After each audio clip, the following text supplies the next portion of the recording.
जंगल में बहू का झूलता हुआ पत्तों का ससुराल। हाय रे मैया, मैं सबकी करूं, मेरा करने वाला कोई नहीं है। तभी पास से गुजर रही पड़ोसन कांति को देखती है। अरे आप क्यों परेशान हो कांता जी, तुम्हारी तो 4 बहुएं हैं। अगर 4 बहू वाली परेशान रहने लगेंगी तो हमारा क्या होगा जिनकी एक भी बहू नहीं है। आजकल वही सुखी हैं जिनकी बहू नहीं है। अरे हुआ क्या है वो तो बताओगी। सिर दर्द से फटा जा रहा है और क्या ही होगा। बहू से कह तो मालिश कर दे फिर। वो क्या मालिश करेंगी, अभी तक और कभी किया है कि आज ही करेंगी। अपने दर्द से ऐसे ही परेशान रहती हूँ। एक है हवा का झोंका फूंक मारी तो दूर कहीं जंगल में जा गिरे, दूसरी है मोटी सांड, सारा दिन बिस्तर से उठ नहीं पाती, धीरे धीरे रेंग कर काम करती हैं। एक अपने बच्चे से ही छुट्टी नहीं पाती और एक वो बांझिन, उसका हाथ तो अपने सिर पर छूना भी नहीं चाहती। ये सुनकर पड़ोसनें हैरान हो जाती हैं। पता नहीं कैसी बहू है आपकी, इससे अच्छे तो हैं हम। इतने साल हो गए शादी को, आज तक ससुराल वालों को कभी निराश नहीं किए। और अग्नि पता है, तभी तेरी सास 4 घंटे से खाना मांग रही है और अभी भी उसे खाना नहीं मिला। रागिनी का मुंह बंद हो जाता है और सब वहां से चली जाती हैं। कांति गुस्से और चिढ़ के साथ घर के अंदर आती हैं। जैसे वो आंगन में कदम रखती हैं, सामने का दृश्य देखकर उसका चेहरा और भी बिगड़ जाता है। अम्मा, ये पानी भर कर लाई हूँ। आज तो कुएं पर बहुत भीड़ थी, 2 बार बाल्टी गिर भी गई, हाथ भी छिल गए। देखो। राधा बड़ी मुश्किल से घड़ा नीचे रखती है और कमर पकड़कर बैठ जाती है। बस यही काम है तुम्हारा, वो भी ठीक से नहीं होता। पानी भरने में भी इतना नाटक। हमारे जमाने में तो 10-10 घड़े सिर पर रख कर ले आते थे हम। तभी दूसरी तरफ से नव्या पतली दुबली सी एक एक लकड़ी उठाकर अंदर ला रही होती है। अम्मा, ये आखिरी गट्ठर है, जंगल दूर होता जा रहा है, रोज इतना चलना पड़ता है, पैर भी छिल गए हैं। अरे हवा का झोंका हो तुम, एक लकड़ी उठाने में भी जान निकल जाती है, ऐसे घर चलेगा क्या। उधर तन्वी अपने बच्चे को गोद में लिए उसे खिलाने में लगी होती है। चुप हो जा मेरी लाल, अभी मम्मा काम भी करेगी, पहले तू खा ले। बस यही काम रह गया तुम्हारा, सारे दिन बच्चे को लेकर बैठी रहती हो, घर के काम कौन करेगा। चूल्हे के पास माया बैठी होती है और खाना बना रही होती है। अम्मा जी, आज दाल बना रही हूँ, थोड़ा नमक कम है घर में, सोच रही थी कल बाजार से मंगवा ले। तेरे हाथ का खाना खाऊंगी मैं? अरे तेरे हाथ का तो पानी भी नहीं पीना चाहती, बांझिन कहीं की। अपशगुन है तो इस घर के लिए। ये सुनकर माया की आंखों में आंसू आ जाते हैं, लेकिन वो चुपचाप खाना बनाती रहती है। ऐसे ही दिन बीतने लगते हैं। हर दिन बहुएं अपनी पूरी ताकत लगाकर काम करती हैं, लेकिन कांति को उनमें सिर्फ कमियां ही नजर आती हैं। बहुओं की हालत दिन ब दिन खराब होती जा रही थी। कोई बीमार, कोई थकी हुई, कोई मानसिक रूप से टूट चुकी, लेकिन कांति का गुस्सा कम होने की बजाय बढ़ता ही जा रहा था। एक दिन फिर से कांति बाहर बैठी होती है और पड़ोसन उसके पास आ जाती है। कांति जी, आप बहुत परेशान लग रही हो, आज भी क्या हुआ। अब क्या बताऊं सुषमा, 4 बहुएं हैं लेकिन एक भी किसी काम की नहीं है, सब मेरी छाती पर मूंग दल रही हैं। अरे जब किसी काम की नहीं है तो क्यों रखी हुई है घर में, मुफ्त की रोटी तोड़ रही है सब। हाँ कांति, हमारे यहाँ तो अगर बहू काम ना करे तो एक दिन भी नहीं टिकती। तुमने तो बहुत सर चढ़ा रखा है उन्हें। वही कह रही हैं सब, 4 बहुएं हैं और फिर भी तुम ही काम कर रही हो, तो क्या फायदा। निकाल दो इन्हें घर से, बेटों की कमाई बर्बाद हो रही है, ऐसे निकम्मों को पालने से अच्छा अकेले रहो। पड़ोसनों की बातें कांति के दिमाग में घर कर जाती हैं। हाँ सही तो कह रही हैं, जब किसी काम की नहीं है तो क्यों रखूं इन्हें। अब कांति गुस्से में घर की ओर बढ़ती है। घर पहुंचते ही कांति जोर जोर से चिल्लाने लगती है। अरे ओ बहुओं, सब बाहर आओ, आज मैं सबका हिसाब कर दूंगी। चारों बहुएं डरते डरते बाहर आती हैं। क्या हुआ अम्मा जी, हमने क्या गलती कर दी। अम्मा जी, हम तो अपना पूरा काम कर रहे हैं, अगर कोई गलती हो गई हो तो माफ कर दीजिए। गलती? तुम लोगों की पूरी जिंदगी ही गलती है, मेरे घर में रहकर मुफ्त की रोटियां तोड़ती हो। तभी रमेश अंदर से बाहर आते हैं। अरे कांति, क्या हुआ, क्यों इतना चिल्ला रही हो। मैं इन सबको आज घर से निकाल रही हूँ, अब और नहीं सहूंगी इनका बोझ। अरे पागल हो गई हो क्या, ये हमारी बहुएं हैं, घर की लक्ष्मी है। कैसी लक्ष्मी, ये तो अपशगुन है, लूली लंगड़ी निकम्मी, किसी काम की नहीं है, मेरे घर में इनकी जरूरत नहीं है।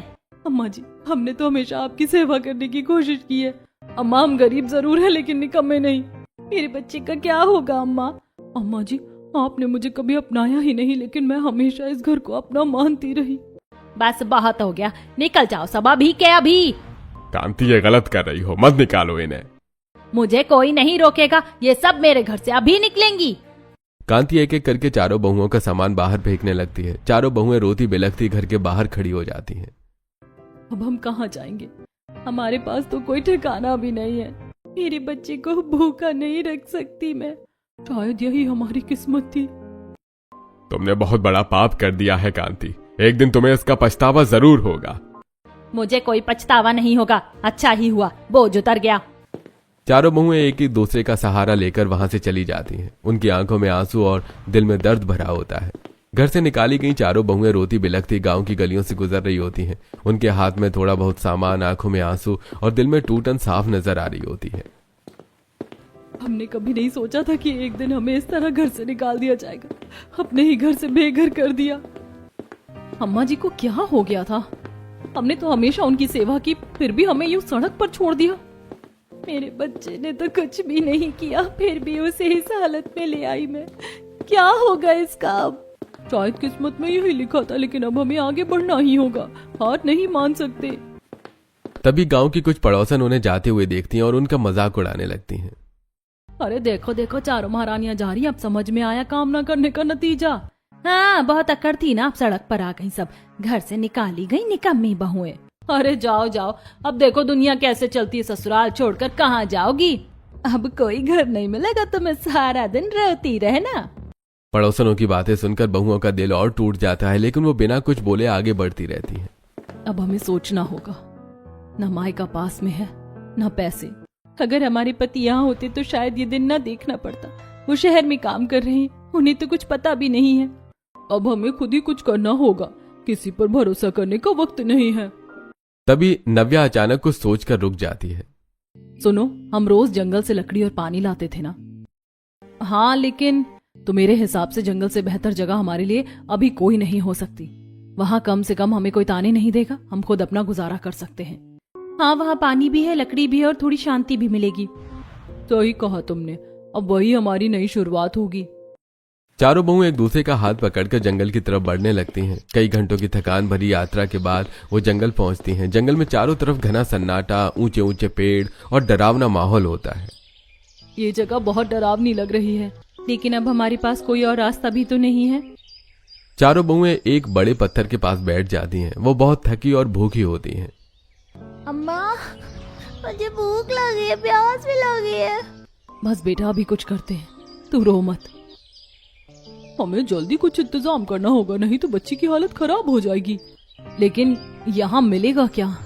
अरे देखो, वहाँ एक नींबू का पेड़ है और पास में नदी भी बह रही है। सच में? तो हम नींबू पानी बना सकते हैं। रुक जाओ, मैं अभी नींबू तोड़कर लाती हूँ, शिकंजी बनाती हूँ।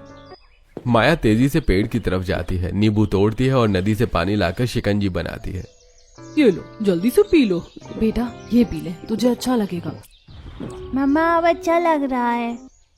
सब बहुएं भी वही नींबू पानी पीती हैं और थोड़ी राहत महसूस करती हैं। आज तो इसी से काम चलाना पड़ेगा। हाँ, कल कुछ और सोचेंगे।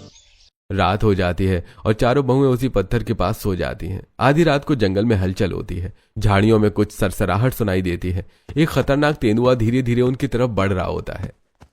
मम्मा, मम्मा। तेंदुआ पीहू को पकड़ने ही वाला होता है कि तभी नव्या की आंख खुल जाती है। पीहू! नव्या तुरंत दौड़कर अपनी बच्ची को खींच लेती है। ये तेंदुआ था। अगर थोड़ी देर और हो जाती तो। हम यहाँ ऐसे खुले में नहीं रह सकते, ये बहुत खतरनाक है। हाँ, अब हमें कुछ करना होगा, यहाँ सुरक्षित रहने का इंतजाम करना ही पड़ेगा। हमें कोई ऊंची जगह ढूंढनी होगी जहाँ जानवर हम तक ना पहुँच सकें। अरे देखो, वहाँ एक बड़ा बरगद का पेड़ है। उसके ऊपर हम कुछ बना सकते हैं। बस तय हो गया, अब हम उसी पेड़ पर अपना घर बनाएंगे, पत्तों और टहनियों से। अब यही हमारा नया ससुराल होगा, पत्तों का झूलता हुआ घर। चारों बहुएं नई उम्मीद के साथ आसपास से पत्ते, लकड़ियां और टहनियां इकट्ठा करने लगती हैं। बरगद के पेड़ के नीचे खड़ी चारों बहुएं अब पूरी हिम्मत और हौसले के साथ अपने नए घर की शुरुआत करने का फैसला करती हैं। उनके चेहरों पर थकान जरूर होती है, लेकिन अब आंखों में डर की जगह उम्मीद साफ दिखाई दे रही होती है। देखो, अगर हमें यहाँ रहना है तो मजबूत और सुरक्षित घर बनाना ही पड़ेगा, वरना हर रात ऐसे ही डर में बीतेगी। हाँ, और हमें ऐसा घर बनाना होगा जो जमीन से ऊपर हो, ताकि कोई जानवर हम तक ना पहुंच सके। और ऐसा भी हो कि पीहू आराम से सो सके, उसे डर ना लगे। ये बरगद का पेड़ बहुत मजबूत है, इसकी शाखाएं भी काफी मोटी हैं। हम यहाँ आसानी से घर बना सकते हैं। चारों बहुएं मिलकर पेड़ की मजबूत शाखाओं पर लकड़ियां बांधने लगती हैं। वो एक एक लकड़ी जोड़कर एक बड़ा सा प्लेटफॉर्म बनाने की कोशिश करती हैं। अरे ये लकड़ी जरा कस के पकड़ो, नहीं तो गिर जाएगी। हाँ ऐसे, अब इसे इस शाखा से बांध दो, मजबूत गांठ लगाओ। काफी मेहनत के बाद वो एक बड़ा सा लकड़ी का प्लेटफॉर्म तैयार कर लेती हैं और उसे पत्तों से ढक देती हैं। देखो हमारा पहला घर तैयार हो गया। चलो अंदर चलकर देखते हैं। जैसे ही दो बहुएं उस घर में कदम रखती हैं, वो प्लेटफॉर्म हल्का हल्का डगमगाने लगता है। अरे ये तो हिल रहा है, कहीं गिर ना जाए। हाँ ये सही नहीं है, बहुत हल्का है। अगर हम सब एक साथ रहेंगे तो ये टिक नहीं पाएगा। हमें एक बड़ा घर नहीं बल्कि छोटे छोटे अलग घर बनाने चाहिए, हर शाखा पर एक, ताकि वजन बराबर बढ़ जाए। हाँ, इससे हम सब आराम से भी रह पाएंगे और घर भी मजबूत होगा। ठीक है, अब हम चारों अलग अलग छोटे घर बनाएंगे, लेकिन सब पास पास होंगे। चारों बहुएं फिर से काम में जुट जाती हैं। वो जंगल से ढेर सारे पत्ते, टहनियां और मजबूत लकड़ियां इकट्ठा करती हैं।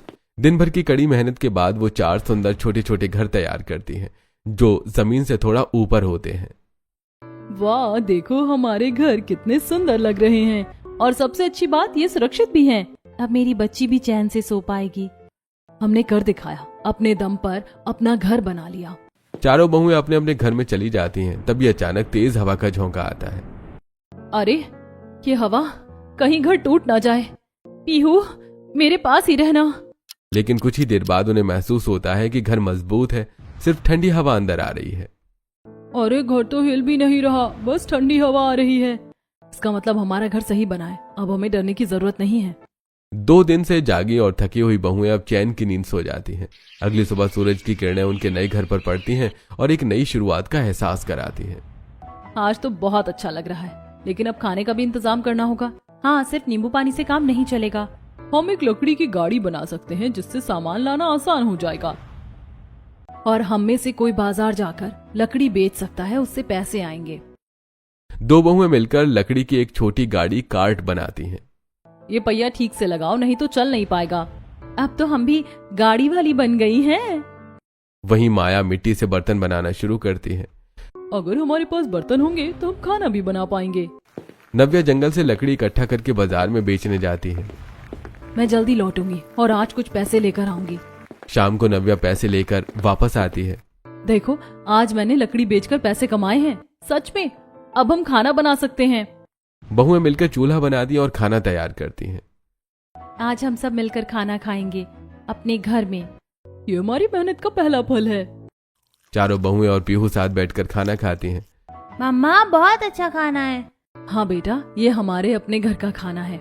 अब बहुएं रोज मेहनत करने लगती हैं। वो गाड़ी में लकड़ी भरकर बाजार ले जाती हैं, बेचती हैं, फिर जंगल लौटकर पानी भरती हैं और खुद के लिए खाना बनाती हैं।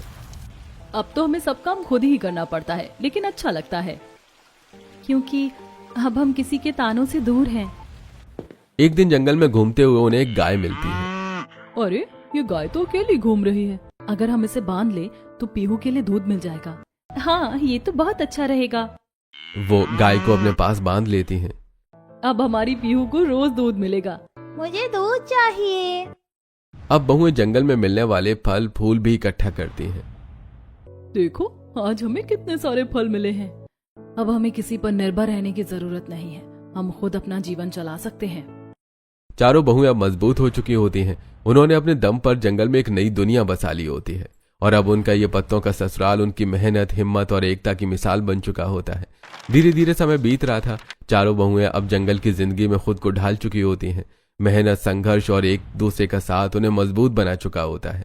एक दिन चारों बहुएं जंगल में लकड़ी और फल फूल इकट्ठा करते हुए आगे बढ़ रही होती हैं कि तभी उनकी नजर एक सफेद रुई जैसे फूले हुए पेड़ पर पड़ती है। अरे ये क्या है? ये पेड़ तो बिल्कुल अलग लग रहा है। ये तो कपास का पेड़ है, मैंने बचपन में देखा था। मतलब इससे हम रुई निकाल सकते हैं और कपड़ा भी बना सकते हैं। अगर हम इससे कपड़ा बना ले तो हम और भी चीजें बना सकते हैं, बेच सकते हैं और कमाई बढ़ा सकते हैं। चारों बहुएं मिलकर कपास तोड़ने लगती हैं। वो ढेर सारी कपास इकट्ठा करती हैं और उसे अपने पेड़ वाले घर तक ले आती हैं। पहले हमें इसे अच्छे से साफ करना होगा, फिर धागा बनाना होगा। और फिर हम इससे कपड़ा बुन सकते हैं। कई घंटों की मेहनत के बाद वो कपास के बारीक धागे बनाती हैं और फिर लकड़ी के सहारे कपड़ा बुनना शुरू करती हैं। देखो कितना मुलायम कपड़ा बना है। इससे हम बच्चों के लिए सूती कपड़े बना सकते हैं और घर के काम के लिए भी। वो कपड़े से बर्तन के नीचे रखने वाले कपड़े, छोटे छोटे कपड़े और बच्चों के लिए हल्के गर्मियों के कपड़े बनाती हैं। अब हमें बाजार से कपड़ा खरीदने की जरूरत नहीं पड़ेगी और हम इसे बेच भी सकते हैं। इसके बाद साथ साथ वो लकड़ी के सुंदर शोपीस भी बनाना शुरू कर देती हैं।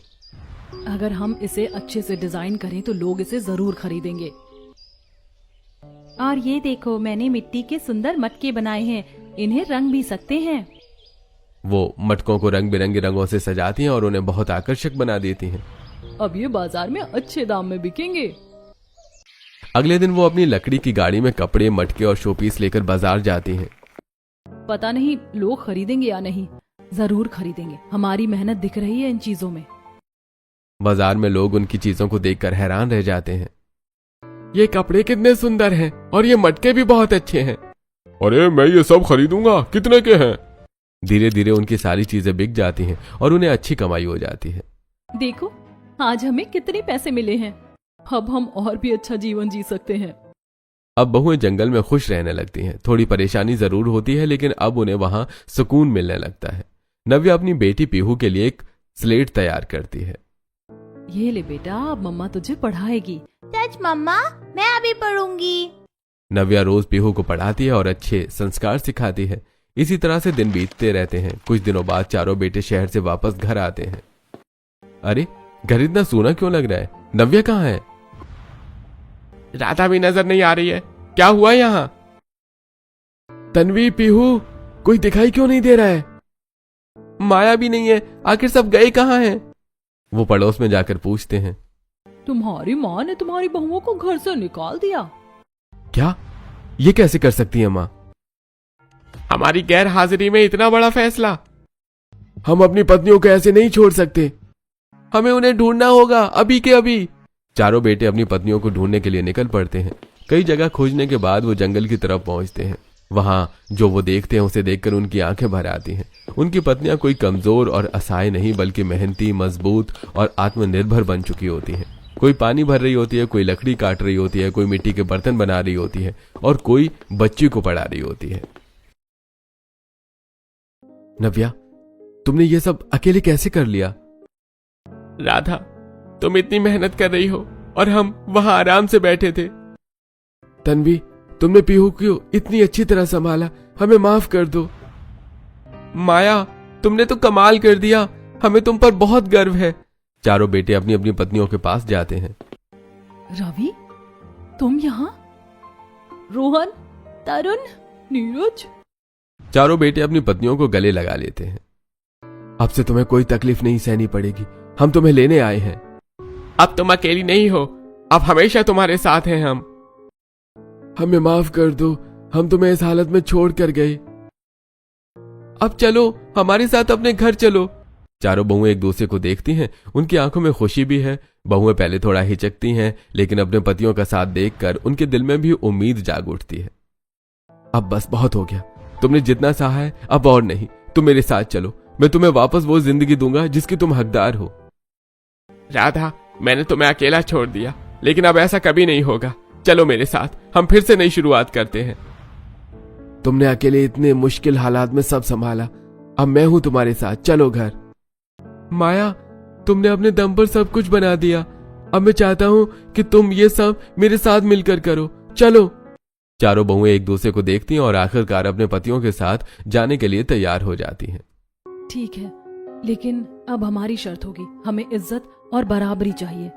अब हम पहले जैसी कमजोर नहीं हैं। हमें समझा और सम्मान दिया जाएगा और हमारे बच्चे का भविष्य वो भी सुरक्षित होना चाहिए। अगर ये सब मिलेगा तो हम चलेंगे। हम वादा करते हैं अब सब कुछ बदल जाएगा। चारों बेटे अपनी पत्नियों को लेकर घर लौटते हैं। घर पहुंचते ही कांति उन्हें देखकर चौंक जाती है। अरे तुम सब वापस आ गए। बहुआ, मुझे माफ कर दो, मैंने बहुत बड़ी गलती कर दी। अम्मा जी, गलती तो हुई है लेकिन उसका असर भी बहुत बड़ा हुआ है। हम सब बहुत टूट गए थे उस दिन, लेकिन अब हम पुराने जख्म नहीं खरीदना चाहते। हम यहाँ रहने नहीं आए हैं, हम अपना सामान लेने आए हैं। कांति ये सुनकर और जोर जोर से रोने लगती है। मत जाओ, अब मैं सब ठीक कर दूंगी, तुम सब यहीं रहो। माँ, आपने जो किया उसके बाद अब हम यहाँ नहीं रह सकते। हम अपनी पत्नियों को फिर से उस माहौल में नहीं डाल सकते। अब हम शहर जाएंगे और वहीं अपनी जिंदगी बनाएंगे, और इस बार हम अपनी पत्नियों के साथ खड़े रहेंगे। चारों बेटे और बहुएं अपना सामान उठाते हैं और घर छोड़ देते हैं। कांति और रमेश पीछे खड़े रोते रह जाते हैं। अब शहर में चारों जोड़े एक छोटे से किराए के कमरे में रहने लगते हैं। छोटा है लेकिन अपना है, और यहाँ कोई हमें ताने नहीं देगा। यहाँ हमारी नई जिंदगी शुरू होगी और हम फिर से मेहनत करेंगे जैसे जंगल में की थी।